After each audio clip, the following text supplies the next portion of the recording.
What's going on with you guys? You know who it is. It's your boy John Mike, and I am back again. And today I'm going to be throwing a comparison at you of Chris Heins horns versus Session Horns Pro in this particular case. And you may be looking at this saying, which one do I want to get, and which one is worth the money, and which one sounds better, and all of that. And I'm hoping that I'm going to be able to answer those questions here in this video for you. So I've used both of these in recordings and different things like that, and they sound amazing. I've used Session Pro. I've had Session Horns. Just got the Pro version. I've had the original version of Session Horns for years, and I've used both of these and combinations of both of these in a lot of my recordings. So with this particular one, we're going to look at we're going to look at Chris Heins first. And I have it kind of in this full mode, which kind of allows you to tweak and control all of the individual instruments,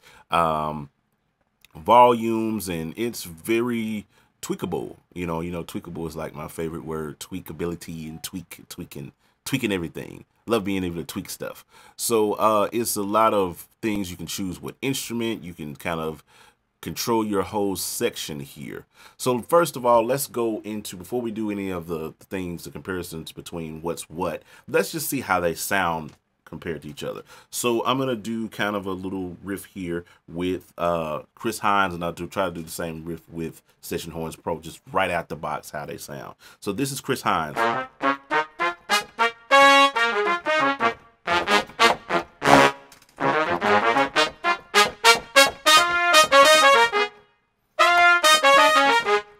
Anyway, you get it. All right, so that's Chris Heins. Let's go to Session Horns.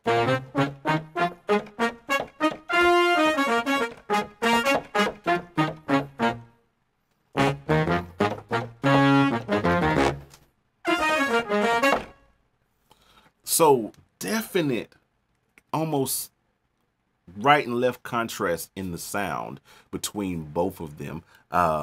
And that's not a bad thing. Now, it depends on what sound you're going for, what type of sound you need.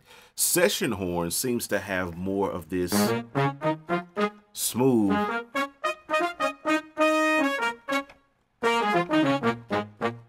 kind of in-your-face sound that would work great for like jazz stuff and gospel stuff and R&B, anything pop, anything that's kind of needing that warmth and that kind of in-your-face sound. Whereas Chris Heins can do that, and you can kind of adjust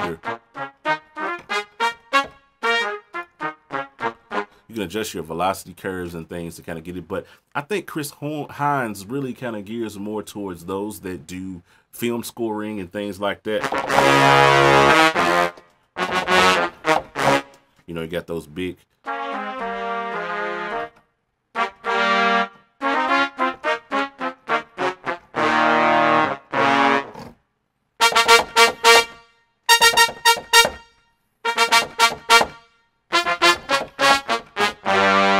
you know, whatever, you know, those type sounds. So if you need something that's kind of got that bite and that huge kind of, well, it's not huge, but that big kind of cinematic almost sound, I believe you can kind of accomplish that using the Chris Heins horns, because I think that's more so what they're geared towards, as opposed to the kind of in-your-face, more intimate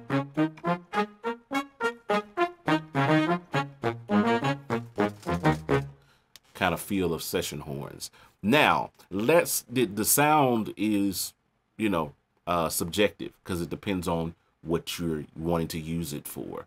So I can't really make assumptions on that. You have to decide what the sound is that you're looking for based off of the two sound demos. Now, let's dig into where it really matters is, what can you do with these? What does it offer? What kind of articulations and things and tweaks and all of that, and really making this. So first, we'll start here with Chris Heins.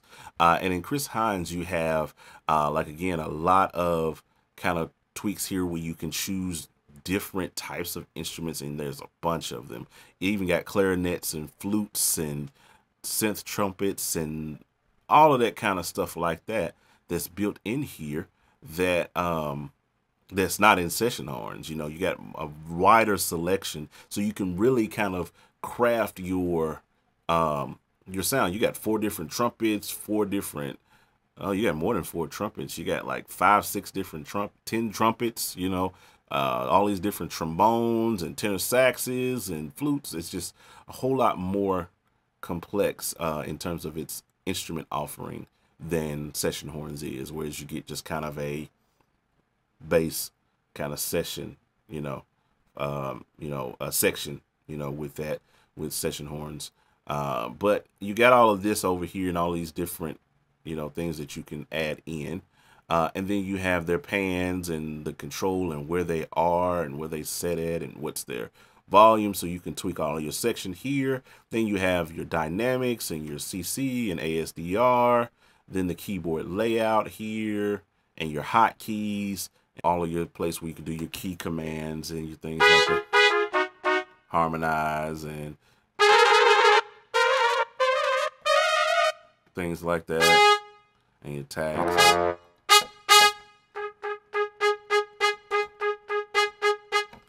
Different types of articulations, and you can choose those articulations here, what type you want and all of that.